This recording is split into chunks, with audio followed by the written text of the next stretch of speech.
Please leave a comment where in the world you are listening from. I've told this story before, but it never ceases to amaze me. I'm an eye doctor, and as you can imagine, I've seen my fair share of strange cases over the years. Yet, one particular patient stands out in my mind, a woman whose infected eyelid baffled not one, but two other eye doctors before she came to me. The case wasn't just unusual, it was downright extraordinary. She arrived in my office with a swollen, red, and incredibly painful eyelid that had been bothering her for weeks. By the time she saw me, she was practically at her wit's end. Two other doctors had already attempted to treat her condition, throwing the full arsenal of medications at it. Antibiotics, steroid drops, you name it. But nothing seemed to help. If anything, the swelling seemed worse. When she walked into my exam room, I could immediately tell she was exhausted, not just physically from the pain, but emotionally too. Chronic discomfort has a way of wearing people down. She sat down, wincing as her inflamed eyelid protested against the motion. "Doc," she said, "I don't know what else to do. Please tell me you can figure this out." I promised to do my best and began the examination. Her eyelid was so swollen it looked almost cartoonish, the kind of thing you might see in an exaggerated caricature. The skin was taut and shiny, with an angry redness that practically screamed infection. But something about it didn't sit right with me. It didn't look like a typical bacterial or viral infection, and the fact that it hadn't responded to treatment only deepened my suspicion. "Has anything unusual happened recently?" I asked her as I gently palpated the area around her eye. "Any injuries or contact with anything that might have caused this?"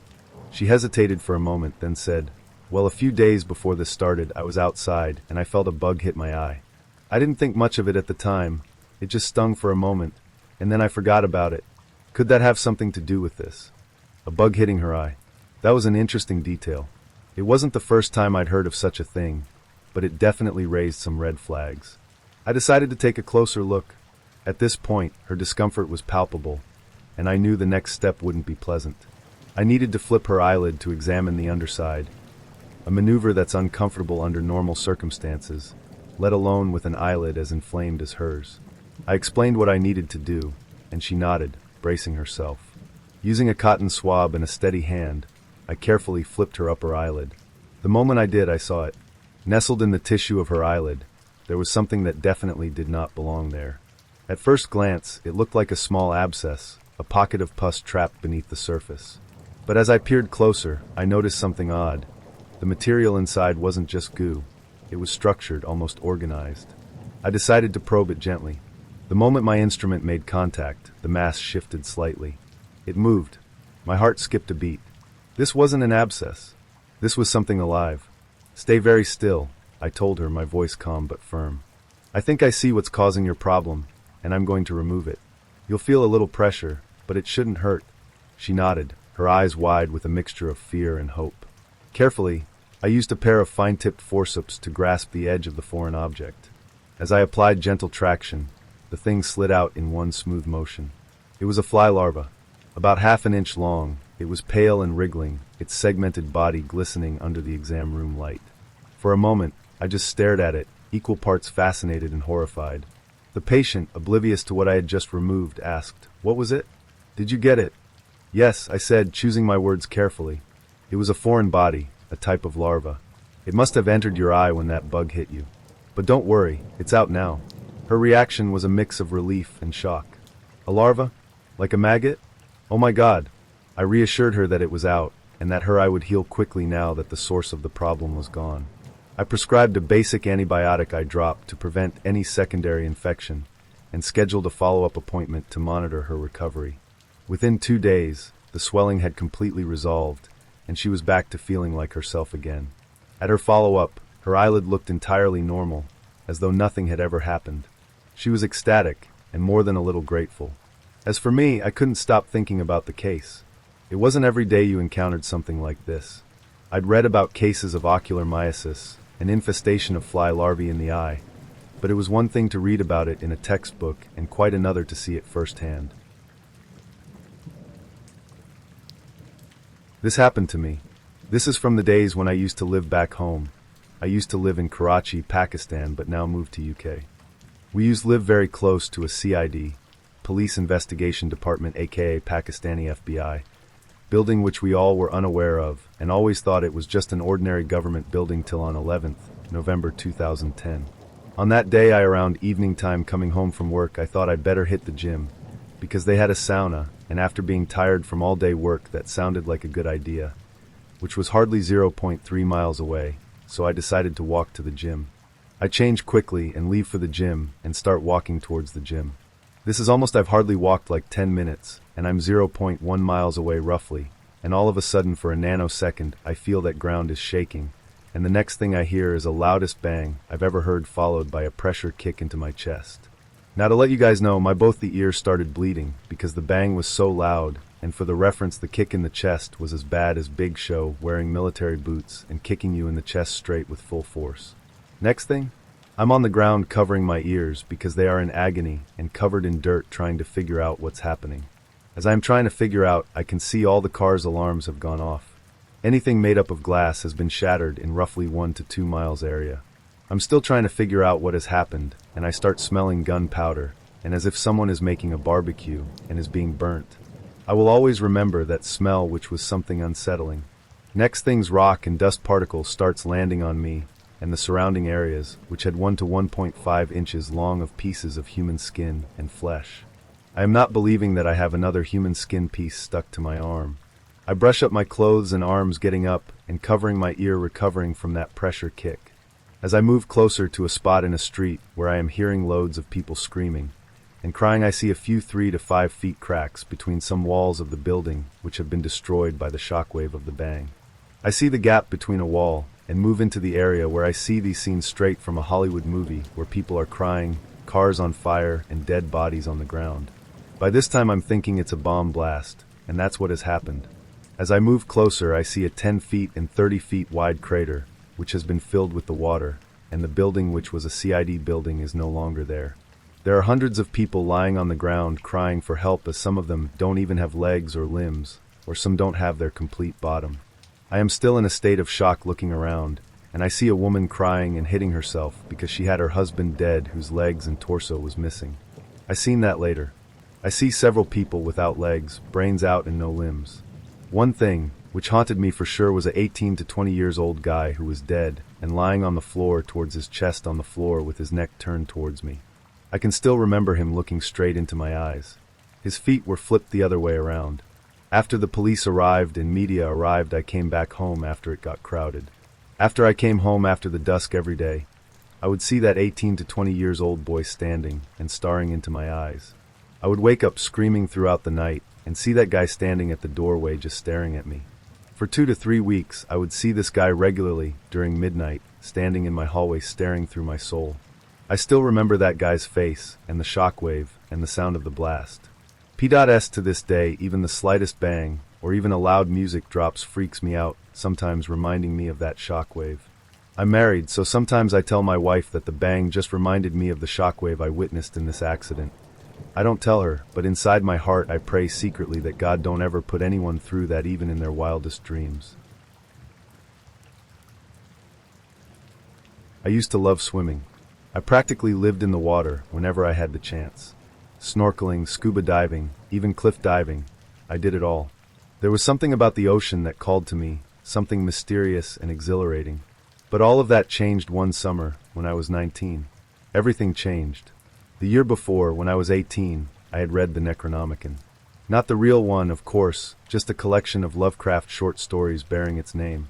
I remember the eerie sense of unease that crept up on me as I read, the kind that made you want to glance over your shoulder, even when you knew there was no one there. I finished the book in a few days, closed it, and laughed at myself for being so easily spooked. It was fiction, after all. I shrugged it off and moved on with my life. The following summer, my dad and I went on holiday to Crete. It was beautiful. The sun, the food, the endless stretches of turquoise water. I was in heaven. On our very first day there, we couldn't wait to dive in. We found a quiet cove, perfect for swimming, and I didn't hesitate. I jumped straight into the ocean. The water was warm and clear, and I felt that familiar sense of freedom that always came with swimming. My dad followed me, and together we swam out farther and farther. I wasn't worried about the depth. I'd always been a strong swimmer, and we were having a great time. Then I felt it. Something brushed against my leg. At first, I thought it was a fish or some seaweed that had floated up from below, but the water was too deep for seaweed to reach me, and the sensation was too deliberate to be a passing fish. Curious, I dove underwater to take a look. What I saw nearly stopped my heart. Tentacles, everywhere. Dark, twisting tendrils that writhed and danced in the water around me. My vision filled with them, thick, pulsing limbs covered in rows of suckers. They moved like they had a purpose, like they were alive. And then I saw the eyes. Glowing, otherworldly eyes that seemed to pierce straight through me. In the chaos of motion, I caught glimpses of sharp, gleaming beaks snapping open and shut. I panicked. My lungs burned as I lost what little air I had left in a scream that came out as nothing but bubbles. The water closed in around me, and the world turned dark as my vision swam. My arms flailed, but the tentacles were everywhere. I could feel them brushing my skin, tightening, pulling. My chest heaved as my body betrayed me, trying to draw in air where there was none. Then strong hands grabbed me. My dad. I don't know how he managed to pull me to the surface, but he did. The sunlight hit my face, and I gasped, coughing and choking as he dragged me to shore. He was pale, his eyes wide with fear. "What happened?" he asked, but I couldn't find the words to explain. How could I? How do you tell someone you just saw something that shouldn't exist? I must have looked insane, babbling about tentacles and eyes and beaks. My dad didn't press me, but I could tell from the grim set of his jaw that he was deeply unsettled. He didn't see anything, he said, but something about my reaction shook him. We went to the doctor the next day. That's when I learned the truth. I wasn't attacked by some monstrous sea creature. There was no ancient horror lurking in the depths. Instead, I was diagnosed with schizoaffective disorder, a condition that combines symptoms of schizophrenia and mood disorders, hallucinations, delusions, and paranoia, along with intense mood swings. It turns out that mental illness runs in my family. My dad's brother and mother both suffered from it, but my dad himself had escaped.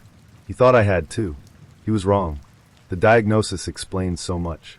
The strange ideas I had as a child, the moments of paranoia I'd brushed off, the mood swings I thought were just part of being a teenager. It all started to make sense. Entire relationships I'd built turned out to be based on false memories or delusional thinking. I had to reevaluate my entire life. It wasn't easy. The medication helped, but it took time to find the right combination. Therapy became a lifeline, helping me untangle reality from illusion. But the hardest part was the fear. Even after I learned the truth, part of me couldn't shake the feeling that what I saw in the water was real. The image of those tentacles and eyes stayed with me, burned into my brain like a scar. I stopped swimming. The ocean, once my sanctuary, became something to fear. Even pools made me uneasy. Water was no longer a source of freedom. It was a reminder of what I had seen and what I had lost. Years later, I'm doing better. The disorder is managed, and I've built a stable life for myself. But I still don't go in the water. I can't. Every time I even think about swimming, my chest tightens, and I feel that old panic creeping back. My rational mind knows it was a hallucination, but the fear doesn't care about logic. I've accepted that this is just part of who I am now. I'll never be the person I was before that day in Crete. And that's okay. I've learned to live with it, to appreciate the things I can do instead of mourning the things I can't. But sometimes when I close my eyes, I still see them. The tentacles, the eyes, the beaks. And I wonder, what if? When I was a little girl, 9 years old or thereabouts, I was playing at the school down the street from my house. It was the middle of summer, and myself and a girlfriend were hanging around watching the boys play street hockey. One of the boys called my name and said a man in the parking lot was looking for me. The parking lot was mostly obscured by the building, but I could see an old 70s style van that hadn't been there earlier. I was walking over to the van when the mother of one of the other kids showed up looking for her son and asked me what I was doing. When I told her someone in the van was looking for me, she took my hand and started to walk with me, and the van pulled out and sped away. Friend's mom walked me home, and I wasn't allowed out of my yard without my parents for the rest of the summer. I was so upset and didn't understand why I was being punished. It was only years later that I understood that I was likely being targeted by some opportunistic scumbag for who knows what. Thanks, Mrs. Gibson, wherever you are. Edited to add, thanks for all the awards, kind internet strangers. Just wanted to address a few FAQs. My parents didn't say they were punishing me, they just kept me close to the house, so I assumed that I was being punished. I lived in a very small, safe, we don't lock our doors town. Kids roamed the streets from sunup until sundown, typically playing in the old quarries and on railway tracks and on gigantic limestone hills, and all kinds of shit we'd never let our kids do now. A few people were worried about Mrs. Gispin's son. He was fine. We all were. She had come in from the other entrance to the schoolyard behind us, whereas the boys were closer to the parking lot. I barely got within shouting distance of the van before it sped off. Most kids are unfortunately abducted by people they know, so I have no way of knowing if it was some creep who knew me from all the activities my parents had us in, or just some opportunist guy who said to the boy, "You know that girl over there? Can you call her over for me?" We were all taught about stranger danger. Shout out to Canadians who remember stay alert. Stay safe. And because Mrs. Gibson showed up, I'll never know if those lessons sunk in or not. One of our employees fell into the hammer box. This is a device filled with ultra-high torque rotating hammers used to grind up large appliances into scrap metal. It apparently turned 3 times before the emergency shutoff was hit, pulling in half the employee's body at a diagonal running from the middle of his pelvis to his shoulder. The gruesome part was that he was still alive, as the pressure from the hammers was holding the enormous wound shut. It took 30 minutes for EMTs to arrive while he screamed for them to simply turn the machine back on and end it. He didn't make it. The aftermath of the incident left the plant in a suffocating silence. The crew that had witnessed it stood in shock, many unable to process what they had seen. Some broke down entirely, vomiting or crying, while others stood frozen, their faces pale and vacant. The floor was a mess of blood and bits of clothing, and the stench of oil and burnt flesh lingered in the air long after the machinery had stopped. Supervisors scrambled to control the chaos. Some ushered employees away from the scene, trying to prevent anyone else from seeing the carnage, while others began making frantic calls. Management arrived within the hour, wearing forced expressions of calm that failed to mask their horror. The factory was shut down indefinitely, and everyone was sent home pending an investigation. Rumors began to spread almost immediately. People whispered about how the safety protocols had failed, whether it was a malfunction in the emergency stop or a lapse in training that led to the employee getting too close to the edge of the machine. Others speculated about the man himself, dredging up half-truths about his home life, as if assigning blame to his mental state could rationalize the accident. The investigation revealed a chilling truth. The emergency shutoff had functioned perfectly, but the employee had leaned in too far while trying to dislodge a jam. Witnesses later testified that he had complained about the machine all morning, cursing under his breath about how poorly it was running. He'd been told to wait for maintenance, but he didn't listen. His decision to take matters into his own hands proved fatal. The company faced intense scrutiny in the following months. OSHA inspectors combed through every inch of the plant, issuing citations for minor infractions unrelated to the accident, but still damning in the eyes of the public. Lawsuits loomed on the horizon, and the factory's future hung in the balance. For those who had been there that day, however, the legal battles were secondary.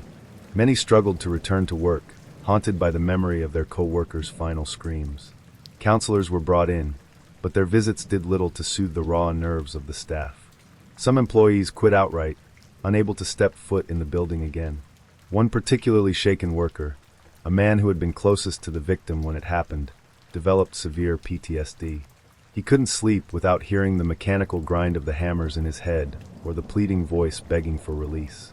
Eventually, he left town altogether, hoping to escape the memories that clung to him like oil. The factory eventually reopened, but it was never the same. The hammer box was removed entirely, replaced by a newer, supposedly safer machine with multiple redundant safety systems. The area where the incident occurred was repainted and reorganized, but no amount of cosmetic changes could erase the stain it had left.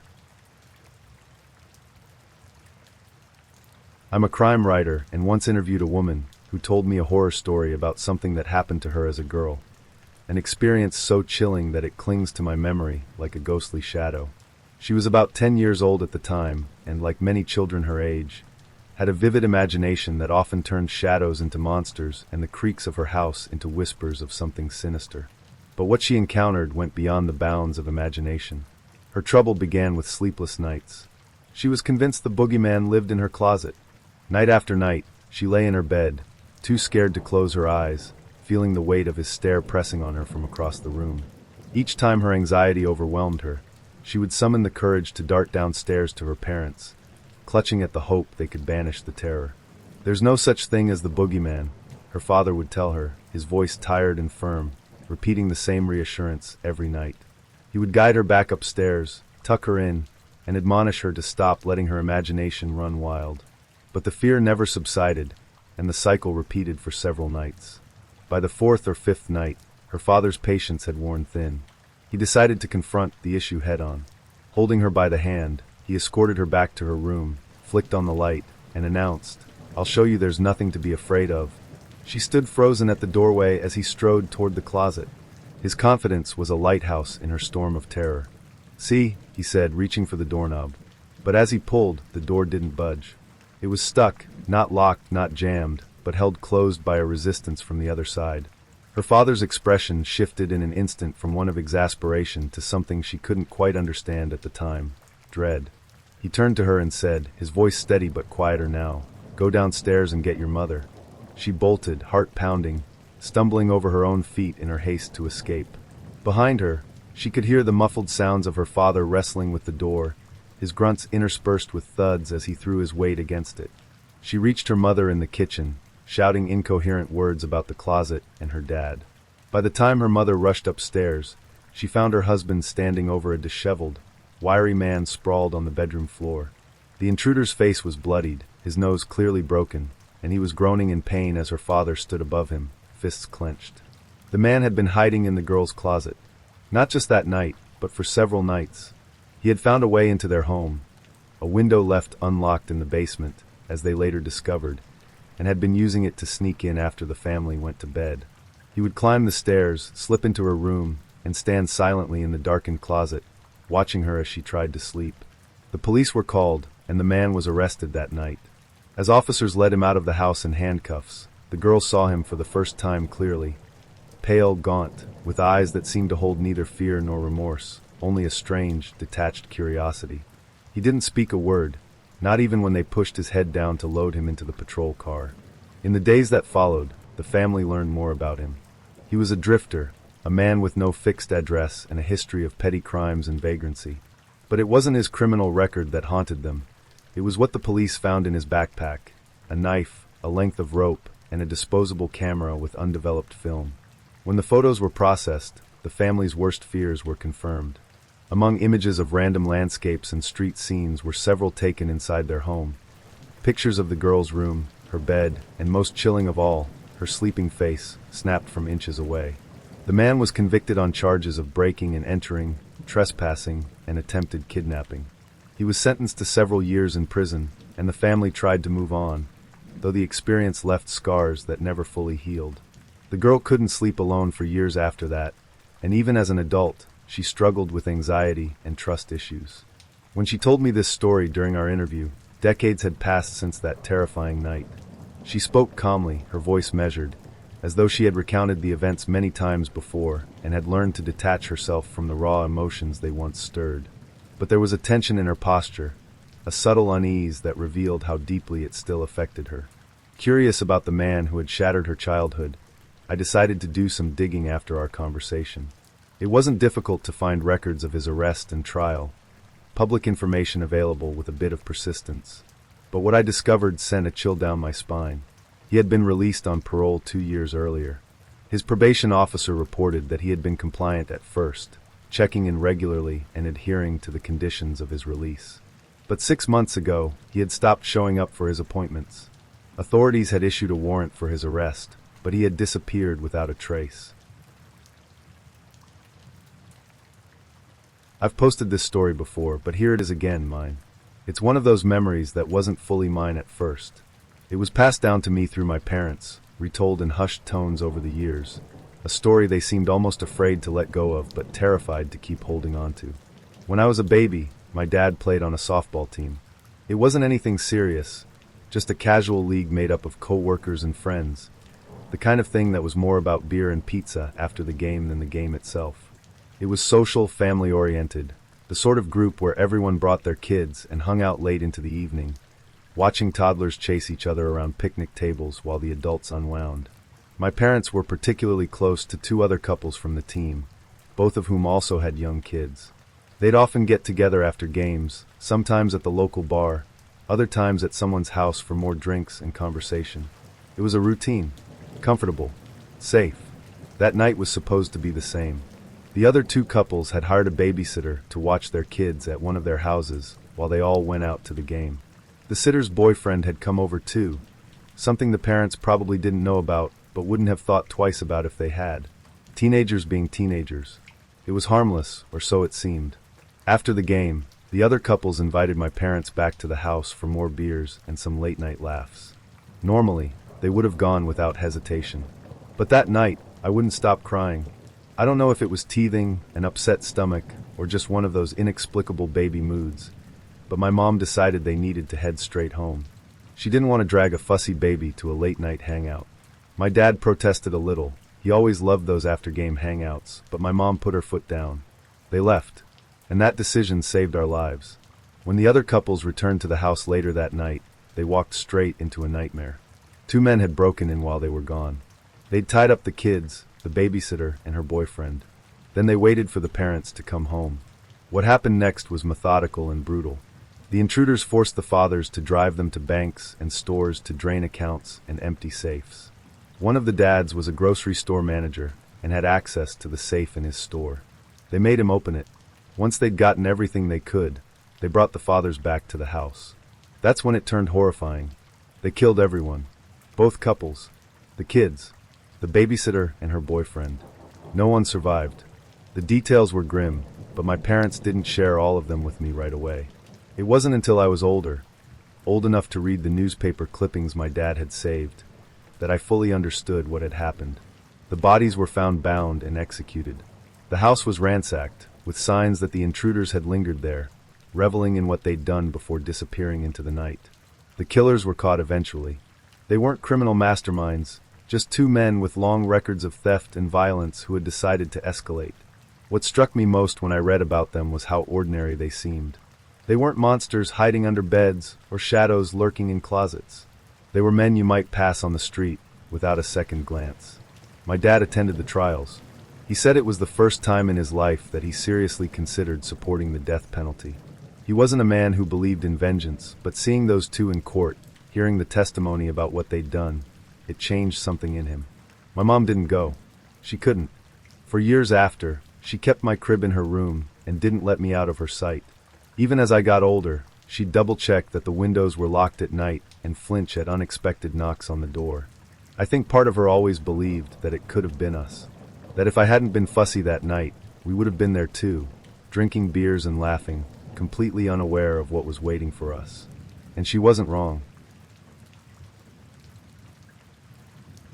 When I was a kid, the forests near our house felt endless. Thick with trees and shadows, they were both a playground and a mystery. My cousin and I spent countless hours there, climbing over fallen logs, pretending we were adventurers discovering new lands. The forest sat on a hill, but the terrain was scarred, pockmarked with craters left by bombs dropped during the World Wars. Growing up in Germany, stories about the wars were everywhere, but to us, those craters were just part of the landscape. We didn't think too much about their history. Not then. One afternoon, we decided to explore deeper into the woods than we ever had before. It was one of those gray, overcast days where the light barely filters through the trees, making everything feel colder and quieter than it should. The further we walked, the more the forest seemed to close in around us. The branches overhead tangled together, and the underbrush grew thicker. It should have felt adventurous, but I remember the air felt heavy that day, like we weren't supposed to be there. We were making our way along the edge of one of the larger craters when we saw it. A backpack. It sat at the bottom, slouched over like someone had just dropped it there. From where we stood, we couldn't tell much about it, just that it was dark-colored and out of place. At first, we thought it might have belonged to another kid who'd been exploring, someone who'd left it behind by accident. Or maybe it was junk. People sometimes dump trash out there, though this didn't look like trash. We debated going down to check it out, but the sides of the crater were steep and covered in loose dirt and rocks. One bad step, and we'd be sliding straight to the bottom. My cousin tried to find a safer way down, but after a few half-hearted attempts, we gave up. "Let's come back tomorrow with a rope," I remember saying. "We can climb down then." It seemed like a good plan, so we turned back and hiked home. That night, I couldn't stop thinking about the backpack. Something about it gnawed at me. It wasn't just the way it looked sitting down there, half hidden in the shadows. It was the fact that it shouldn't have been there. The forest wasn't the kind of place people went hiking with backpacks. It was too wild, too overgrown. The next morning, before we could head back out, my mom called me into the kitchen. She was standing by the counter, staring down at the newspaper. "Didn't you and your cousin go into the forest yesterday?" I nodded, and she turned the paper so I could see the front page. There was a photo of the woods, our woods, and bold letters above it. "Backpack found with remains of missing girl." I froze. According to the article, a man walking his dog had come across the backpack. His dog wouldn't stop barking and growling at the edge of the crater, fixated on it, so the man climbed down to take a look. That's when he found the remains. The girl had been missing for weeks, though I didn't recognize her name. She was older than me, maybe 16 or 17, and had disappeared from a nearby town. They hadn't released many details yet, only that the authorities believed the body had been there for some time. I couldn't breathe. I thought about how close we'd been. We'd stood right there, staring at that backpack, completely unaware of what was inside it. My cousin, and I hadn't even considered the possibility that it could be something bad. Not once. When I called my cousin to tell him, he didn't believe me at first. But later that day, we saw the police cars and news vans parked near the trail leading into the forest. They were still there the next morning, combing the area with dogs and shovels. I couldn't stop thinking about what might have happened if we had gone down there. What if we'd found it first? What if, in our curiosity, we'd opened the backpack before realizing what we were looking at? I didn't sleep that night. Every time I closed my eyes, I pictured the girl, someone's daughter, someone's friend, crumpled inside that bag, left there like trash at the bottom of a crater. I imagined the dog barking and snarling, so frantic that its owner had no choice but to investigate. And I wondered what we would have done if we'd been the ones to make that discovery instead. The police eventually arrested someone, a man in his late 30s who lived alone in a nearby town. He had a record, though nothing as serious as this. According to the news, he'd been questioned early in the investigation, but had an alibi. It later fell apart. I avoided the forest after that. So did my cousin.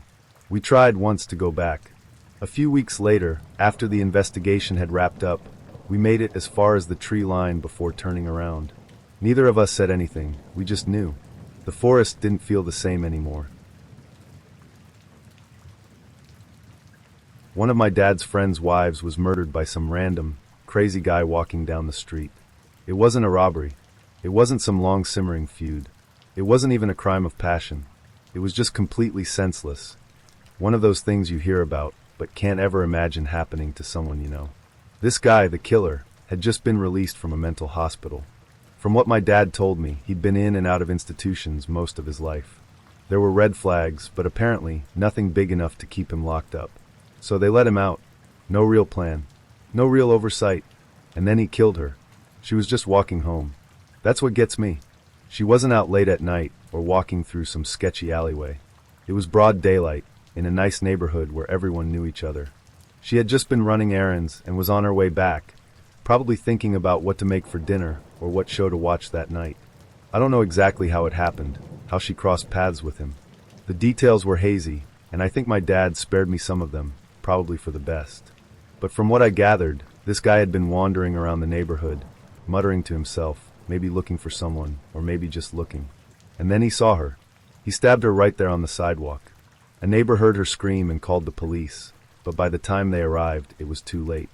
What makes the story even worse is how her husband, my dad's friend, found out. He got home not long after it happened. When he walked in, the house was quiet. Too quiet. The dogs weren't barking, and she wasn't there. At first, he thought she must have taken them for a walk. It was part of their routine. They always went along the same route, looping through the neighborhood and cutting through a small park before coming back. So he grabbed his keys and decided to meet up with her. He figured maybe she'd lost track of time or stopped to chat with one of the neighbors. He wasn't worried. Not yet. But as soon as he got to the park, he saw the lights. Blue and red flashing lights, reflecting off the trees and windows. He said his stomach dropped immediately, even before he knew what had happened. It was just instinct, this deep, gut-level certainty that something was very, very wrong. He tried to walk closer, but a police officer stopped him, told him the area was closed off, and he couldn't go through. He tried to explain that he lived nearby, that his wife might be out there walking their dogs, but the officer wouldn't budge. And then he saw the dogs. They were being held by another officer, a little ways back, leashed but clearly shaken. That's when the panic set in, and he started pushing past the barricade, demanding answers. Eventually, someone pulled him aside, and I guess that's when he knew. They didn't even have to say it out loud at first. He saw it on their faces. I can't imagine what that moment was like, standing there in the middle of the street, surrounded by flashing lights, trying to process the fact that your entire world just ended. The police took him to the station to answer questions, though I doubt he was even processing what they were asking him. My dad said he called him later that night, completely broken. He kept saying, "I don't understand. I don't understand." And how could he? The guy who did it didn't even know her. They'd never spoken, never crossed paths before that day. It wasn't personal. She was just there, just unlucky enough to be in the wrong place at the wrong time. They caught him almost immediately. He didn't run. He was just standing there near the scene when the police showed up, still holding the knife, like he didn't even realize what he'd done. Or maybe he did, and just didn't care. He didn't fight arrest. Didn't even resist when they put him in the car. When they questioned him later, he gave these rambling, incoherent answers about voices and shadows and needing to stop the evil. That's what he kept saying. He was stopping the evil. The trial dragged on for months. There was a lot of debate about whether he was competent to stand trial, whether he understood the consequences of his actions. My dad's friend went to every hearing, sat in the courtroom, and listened to all of it. He told my dad later that he wasn't even angry at the guy, not in the way you'd expect. He was angry at the system, angry that someone like that had been let out with no supervision, no safeguards in place. Angry that his wife had paid the price for someone else's failure. The guy ended up being declared mentally unfit and was sent back to a psychiatric hospital. But my dad's friend said it didn't feel like justice. It felt like another loose end, another question with no real answer. And the hardest part wasn't even the trial. It was coming home afterward. The house was too quiet. The dogs still waited by the door every afternoon, expecting her to come back. He said he started taking long drives just to avoid going home, because he couldn't stand walking through that front door and remembering she'd never be there again. Eventually, he sold the house, moved away. My dad kept in touch for a while, but over time they drifted apart. I think it hurt my dad to talk to him, to be reminded of how fragile everything is. And that's the part that sticks with me the most, how random it all was. I used to run the boilers in a Department of Education building. It was a quiet job, mostly, lots of solitude, just me and the hum of machinery echoing through cavernous spaces. But it never really felt quiet. Not after I learned what had supposedly happened there. Back in the 80s, 3 people were murdered because of some kind of botched theft. VCRs meant for schools had been stolen out of the warehouse connected to the building. It was an inside job, or at least that's what the rumors said. Someone got greedy, something went wrong, and the head custodian ended up dead, shot, execution style. The other 2 victims weren't found right away. For a while, they were just missing, which might have been worse. Their bodies were eventually discovered buried out in Monticello, but that wasn't the part that stuck with me. The part that got under my skin was the detail that kept circulating, whispered like it wasn't supposed to be said out loud. Before they were buried, they had been incinerated. And not just anywhere. In the boilers I was in charge of operating and maintaining. There were 3 operational boilers in that building, and 1 that was out of service. No one ever said which one had supposedly been used. The police report didn't mention it, or if it did, that information never made it out to the public. I guess it didn't really matter. The story alone was enough to make my skin crawl every time I stepped into that room. The boilers were massive, looming structures of metal and fire, their hissing pipes and echoing clangs making the space feel alive in a way I never liked. When you're firing them up, you're usually the only person in the building, just you and the sound of flames roaring in the fireboxes. It didn't take much imagination to picture what could have happened there, but that wasn't what gave me the real heebie-jeebies. See, part of my job was cleaning the interiors of those boilers. They burned number 6 oil, which meant soot would build up fast, coating the insides like tar. If you didn't keep them clean, the heat couldn't transfer properly, and the whole system would bog down. That meant a couple of times a year, I'd have to suit up in a Tyvek suit, strap on a mask, and climb inside. Picture this. You're crawling through a narrow opening, surrounded by pitch-black walls coated in oily soot, and the only light is whatever you've clipped to your helmet. You can't stand up straight, and you can barely turn around without brushing up against the walls. It's claustrophobic, hot, and filthy, and all I could think about, every single time I did it, was this could have been it. This could have been where it happened. I tried not to dwell on it, but when you're crouched in a firebox staring at the end of the burner, it's hard not to picture it. How someone might have been shoved inside, their last moments filled with panic as the heat closed in. I'm pretty sure, reasonably sure, that whoever it was had been dead before they were put in there. But the idea lingered anyway, especially on nights when the building was too quiet and every creak of the metal sounded like footsteps. The worst moment, though, came during maintenance. One of the boilers had been acting up, a leaky valve that wasn't holding pressure properly, so I had to get inside to scrape out some of the buildup. Standard stuff. I'd done it a dozen times before, but this time while I was inside, one of the other boilers kicked on. You don't realize how loud they are until you're inside one. The whole chamber vibrated, and almost immediately, I noticed it was getting warmer. At first, I thought I was imagining it, paranoia getting the better of me. But then the heat started to build, and fast. I scrambled to the opening, but the metal was already too hot to touch with bare hands. I had gloves, but even through those, I could feel the heat biting at my palms. It wasn't until I got out that I realized what had happened. The faulty valve hadn't isolated my boiler from the main steam line. The heat from the active boiler was bleeding into mine, and if I'd been in there much longer, it could have gotten a whole lot worse. Afterward, I couldn't stop thinking about what it felt like in there. That rising panic, the way my heart slammed against my ribs as I clawed my way out. And then I started thinking about the murders again. I couldn't help it. Were they conscious? Did they panic the same way? Or was it quick, mercifully quick? I told myself to stop obsessing, but it was hard. That boiler room wasn't just a workspace anymore. It felt like a tomb. I started noticing things I hadn't before. The way the soot stuck in odd patterns on the walls, the faint smell of oil, and something else, something sour, that never quite went away. I even found what looked like a fingernail once, though I told myself it must have been something else, something less sinister. But the thing that bothered me most? The fourth boiler, the one that wasn't in service. It sat there, unused, like a mouth waiting to open. Every time I walked past it, I felt like it was watching. I know that sounds ridiculous, but when you spend enough time alone in a place like that, your mind starts playing tricks on you. Eventually, I got a new job.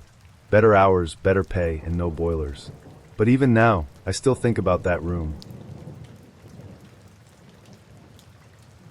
My mom was stalked by a guy in her chemistry class. This was back in the late 70s, during her first semester at college.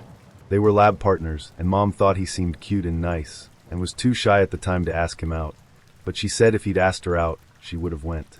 They were friendly with each other in class, but their paths didn't cross outside of that since they were in different majors. As the semester wore on, however, she noticed he was often waiting for her outside of her other classes, the library, the student union, out in front where her dad picked her up and dropped her off. This continued into the spring semester. Puzzled, but not yet alarmed, she asked him how he always seemed to know where she was. He proudly said, "Oh, I asked the registrar's office for a copy of your schedule." My mom went to complain to the secretary who gave out her schedule, and the secretary blew it off because you guys are dating. Luckily, Mom had already arranged to transfer to a different school for sophomore year, and spent the remaining time left avoiding him. She never saw him after that. But it wasn't over. Flash forward to grad school. Mom was at work, and Grandma gets a knock on the door. Since the man at the door was in a naval uniform, and my grandmother was a Navy nurse, she let the man in, because he looked rather sad. He starts off by saying how sorry he is for my mother's loss, which completely mystified Grandma. "Well, ma'am, I just got back from overseas, and I found out my friend recently killed himself. He spoke so highly of his fiancée, your daughter, and I wanted to meet her." My grandmother told him her daughter didn't even have a boyfriend at the moment, let alone a fiancé. It doesn't take too long to establish the man's deceased friend in question was in fact Mom's stalker. The naval lieutenant was pretty upset, and my grandmother even more so. She made him leave before Mom got home. The weird thing about the stalker's death is that it was ruled a suicide, but he hanged himself from a very high-up tree branch you'd need a ladder to get to, and his hands were tied behind his back. From what my mother later learned, he had a tendency to snoop and generally stick his nose in places they didn't belong besides the obvious stalking thing, and this didn't win him too many friends, so it's anyone's guess who he might have pissed off. My mom always concludes this story kind of nonchalantly, like, yeah, back in those days, they didn't really know much about stalking. They've gotten a little better in terms of awareness now. It gives me the creeps to think what could have happened if he escalated his attempts to follow her after she left that school. I once met a guy who told me a story that stuck with me ever since. He'd been traveling around Australia with a couple of friends, hitchhiking and exploring the country the way a lot of young people do, living cheap, chasing experiences, and trusting strangers more than they probably should have. At some point during their trip, one of his friends mentioned that they were near his distant uncle's place. The friend had never met this uncle before, but he managed to get a phone number from a family member. When they called, the uncle sounded friendly, even enthusiastic, and offered them a place to stay for a few days. 4 broke backpackers constantly on the lookout for a free meal and a safe place to crash. It seemed like hitting the jackpot. The uncle picked them up in town and drove them out to his rural property, way out in the bush. They said the drive took hours, with the dirt roads getting narrower and rougher the further they went. But the uncle was friendly, cheery even, and seemed genuinely happy to have visitors. He asked questions about their travels, laughed at their stories, and made them feel welcome. When they arrived, the property was isolated, but not unusual for that part of the country. A modest house, a shed out back, and lots of trees and scrubland stretching as far as the eye could see. The kind of place where you wouldn't see another soul for miles. When it came time to set up for the night, the uncle led them to a closet. They expected spare blankets, maybe a couple of pillows, but instead, they found the closet stuffed with sleeping bags and bedrolls. Not just a few, dozens of them, crammed onto shelves and stacked in piles. At the time, they didn't think much of it. Maybe the uncle had hosted a lot of campers before. Maybe he liked having extra gear on hand for guests.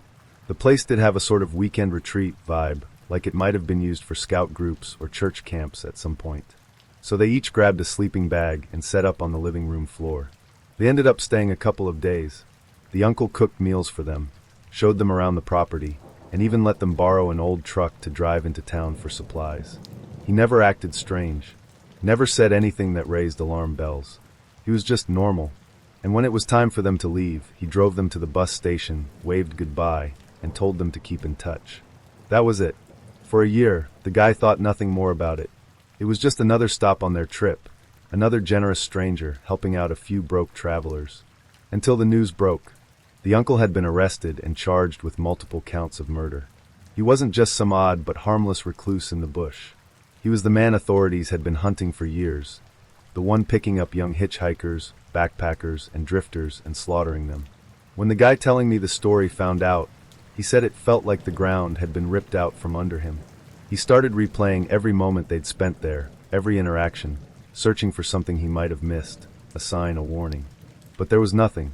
The man who'd fed them and given them a place to sleep was the same man who'd lured others in with that exact same kindness, and then killed them.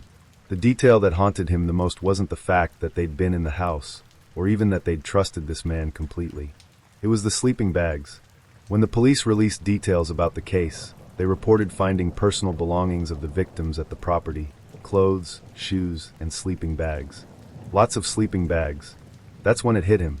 He had probably slept in the sleeping bag of one of the victims. He said he couldn't stop picturing it. The bag he'd unrolled without a second thought, the one that had smelled faintly musty but otherwise clean. Had it been washed? Had the uncle packed it away after disposing of its owner? Or had it been left exactly as it was, folded and stashed in the closet like a trophy? He didn't know which was worse. After that, he started having nightmares. He'd wake up in a panic, feeling suffocated, trapped in that sleeping bag, hearing footsteps outside the room, imagining the zipper closing from the outside. He stopped hitchhiking, stopped trusting strangers, and for a long time, he couldn't even bring himself to go camping, let alone sleep in a sleeping bag. When he told me the story, he tried to keep his tone casual, like it was just another strange thing that had happened to him on the road. But I could tell it still rattled him. The way his voice dropped when he talked about the closet, the way his eyes darted around like he was reliving every moment, it stuck with me. A van of 6 people and a driver were on their way to an engagement. It was supposed to be a day of celebration, full of music, laughter, and family. Instead, it became the worst day of my life. They were traveling on lonely roads, miles of empty stretches surrounded by nothing but trees and sky. The kind of road where you'd see maybe one or two cars in an hour, and the silence seemed heavier than normal. The driver had been up since dawn, and the long, monotonous drive began to wear on him. At some point, he dozed off. He must have jerked awake just seconds before everything fell apart because later, we were told that he realized the van was out of his control. Maybe he panicked. Maybe it was instinct. But in those crucial seconds, he made a decision. He saved himself. He jumped out of the van. The van, still moving, barreled down the road without him. It veered, skidded, and then went off the asphalt entirely. It rolled down an embankment, flipping and twisting, tossing the passengers inside like rag dolls. By the time it came to a stop, it was unrecognizable, for people died on the spot. One person, by some miracle, survived with only minor fractures. And then there was my mom. She survived too, but barely. When they pulled her from the wreckage, her body was shattered. Her skull was cracked, the bone under her eye caved in, and glass from the windows had lodged itself deep into her eyes. Her nasal bone was broken, her jaw fractured, and most of her teeth were gone. Her shoulder bone was dislocated and fractured, her hip cracked, her toes broken. A huge chunk of skin had been ripped off her feet, leaving exposed tissue and raw muscle. She wasn't even conscious when they brought her to the hospital. The doctors didn't have much hope. They told us later that they were certain she wouldn't survive the night. Her injuries were too severe, her body too damaged. They said even if she did make it, she might never fully recover. She might not walk again. She might never speak clearly. She might not even be the same person. But my mom had something stronger than hope. She had us. She told me later, long after the bandages had come off and the scars had healed, that the only thing keeping her alive in those moments, when the pain was unbearable, when she felt her body breaking down, was the thought of leaving us motherless. She couldn't let that happen. The first time I saw her after the surgeries, I didn't recognize her. She was wrapped in bandages from head to toe, like something out of a horror movie. The Invisible Man. That's what she looked like. Gaps were left for her swollen, bruised eyes, and there was a hole for her lips, but she couldn't even speak. I was 9, maybe 10. I didn't understand the full weight of what had happened, but I knew it was bad. I knew because my dad didn't cry often, but he cried that day. And I knew because I had nightmares for weeks afterward. Nightmares of the van rolling, of my mom screaming, of blood and bandages and funerals. She stayed in the hospital for months. Surgery after surgery. Skin grafts. Bone reconstructions. Facial reconstruction. Wires and screws holding her jaw and shoulder together. Tubes and machines keeping her alive. When she finally came home, she couldn't walk. She couldn't talk properly. Her body was fragile, and the pain was constant. I'd sit beside her bed and hold her hand, but I was too scared to squeeze too hard, afraid I'd break something. She couldn't walk for nearly a year. Physical therapy became part of her life, a brutal, grueling routine that left her drenched in sweat and sometimes in tears. But she kept going. She kept pushing, because that's who my mom is. I saw her fight day after day, fight to take her first steps again, even though she had to hold onto a walker and drag her feet at first. Fight to move her arms, even when her shoulder felt like it might pop out of place. Fight to smile, even when her lips were still stiff and scarred and her new teeth felt foreign in her mouth. She couldn't speak for months after the accident. Her jaw had to be wired shut, and when the wires came off, she had to learn how to talk again. The words didn't come easily at first. She slurred. She got frustrated. But she didn't give up.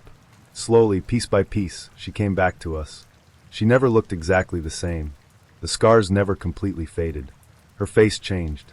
Her smile changed. But to me, she was still my mom. Still the woman who hugged me when I cried and told me bedtime stories and made me feel safe, even when she was the one who needed protection. I think about that day often. I think about the driver, the man who chose to jump out and leave everyone else behind. He lived. He walked away with barely a scratch, and I'll never understand how he sleeps at night knowing what he did. I think about the 4 people who didn't make it, their families, their children, the lives they left behind. And I think about my mom. I think about how she fought through more pain than I can imagine, how she clawed her way back to life when everyone thought she wouldn't make it. She walks now. She talks. She laughs. The Lake Bodom murders remain one of the most chilling and baffling unsolved cases in history. It's the kind of story that sticks with you, leaving you unsettled long after you hear it. In June of 1960, 4 teenagers, two boys and two girls, went camping near Lake Bodom in Finland. It was supposed to be a fun trip, just kids enjoying the outdoors. They pitched their tent close to the lake and spent the evening relaxing. No one could have guessed it would end the way it did. By the next morning, 3 of the teens, Mila Björklund, Anja Maki, and Seppo Boisman, were found brutally murdered. They had been stabbed and bludgeoned to death. The 4th teen, Nils Gustafsson, survived, but just barely. He was severely injured, suffering a fractured jaw, concussion, and several stab wounds. Despite surviving, Nils couldn't provide any clear answers about what happened. He claimed to have no memory of the attack, possibly due to the trauma and head injuries. The crime scene was chaotic. Items had been stolen, including wallets, clothes, and the keys to one of their motorcycles, but the bike itself was left behind. It didn't fit the pattern of a typical robbery, and police couldn't determine a clear motive. What made it even stranger was the apparent randomness of the violence. The attack seemed frenzied, personal, even, but no one could figure out who might have held such a grudge against these kids. And the isolated location meant it was unlikely they just happened to stumble upon a dangerous stranger. In the days that followed, the investigation was intense. Police combed through the area, interviewed locals, and followed every lead, but nothing stuck. Witnesses came forward claiming to have seen a blond man walking away from the campsite early that morning, but the sighting didn't lead anywhere. Years passed and rumors spread. Theories ranged from jilted lovers to escaped mental patients to occult rituals, but the case grew colder and colder. Then, 44 years later, everything took a shocking turn. In 2004, Nils, the lone survivor, was arrested and charged with the murders. The theory was that an argument broke out between Nils and Seppo, possibly fueled by alcohol. Some reports suggested that Nils had been jealous of the attention Seppo gave to the girls, and the argument escalated into violence. Nils' injuries, they said, could have been self-inflicted or caused during the struggle. It wasn't just speculation. Circumstantial evidence seemed to support the idea. Bloodstains and patterns on Nils' shoes raised suspicions, and inconsistencies in his story added fuel to the fire. But the case was far from airtight. The DNA evidence was minimal, and there was no solid proof tying Nils to the murders beyond theory. After spending a year in prison, he was acquitted in 2005, leaving the case as unsolved as ever. Many people, myself included, doubt Nils was the killer. The sheer brutality of the attack doesn't seem to line up with a drunken fight between friends. It felt more deliberate, like something planned, something carried out with intent. So if it wasn't Nils, who was it? Several other suspects have emerged over the years, each with their own strange stories and unsettling connections. One was the caretaker of the campsite, a man known to be hostile and short-tempered. He reportedly disliked campers and often argued with visitors about noise and littering. But there was never enough evidence to connect him directly to the murders. Then there was the ice cream vendor, a man who made a chilling confession on his deathbed. He claimed to be the one who killed the teenagers. But like so many confessions of that kind, there were inconsistencies in his story, and no physical evidence backed it up. Another suspect was a man who lived nearby and claimed to have been in Germany at the time of the murders. But his alibi was shaky at best, and witnesses described seeing someone matching his appearance near the crime scene. Despite this, no charges were ever brought against him. Perhaps the most unsettling detail was the sketch of the alleged murderer. Drawn based on witness descriptions, it depicted an older man with deep-set eyes and a cold expression. What's even creepier is that there's a photograph of someone who looks eerily similar attending a police event about the murders years later, blending in with the crowd. Theories continued to swirl. Some believe it was a random drifter or a hitchhiker passing through the area. Others suspect it was someone the teens knew, someone who snapped. There's even speculation about cult activity or a cover-up involving police mishandling evidence. For me, the most disturbing part of the story is Nils himself. Whether you believe he's innocent or guilty, the idea of surviving something so horrific only to spend the rest of your life under suspicion is haunting. Imagine carrying that trauma, knowing your friends died while you survived, knowing people looked at you and saw a murderer. It's easy to see why he might have blocked out what happened. Maybe it was too painful, or maybe he really didn't see the killer's face. Maybe the attack came out of nowhere, and it all blurred into darkness. Even now, decades later, the case refuses to rest. People still dig through old reports, looking for missed details, trying to piece together the truth. But the reality is, we may never know. The Lake Bodom murders remain Finland's most infamous unsolved mystery, a story that feels less like a crime and more like a nightmare. When I was about 8 years old, our school introduced swimming lessons as part of the curriculum. It was an exciting addition to our routine, and I vividly remember the way it felt to splash around in the water with my classmates, the way the chlorine clung to our hair and skin, and the triumphant exhaustion after a lesson well done. It felt grown up, being responsible for our gear, learning a valuable skill that, in my mind, symbolized maturity. However, this newfound sense of independence came to a screeching halt one ordinary evening that turned into a memory I've never quite shaken. Because my mom worked late, my siblings and I spent our afternoons at after-school care. By the time we got home, it was often dark. That particular evening, after a long day at school and a swim lesson, we got back to our cozy house under the cover of night. I remember my mom bustling about as she asked me to take my wet togs, bathing suit, and towel out to the clothesline to dry so I could use them the next day. It was a simple task, but one that felt momentous to me at the time. I was proud of my independence and eager to prove I could handle such responsibilities. I confidently grabbed my things and made my way to the backyard.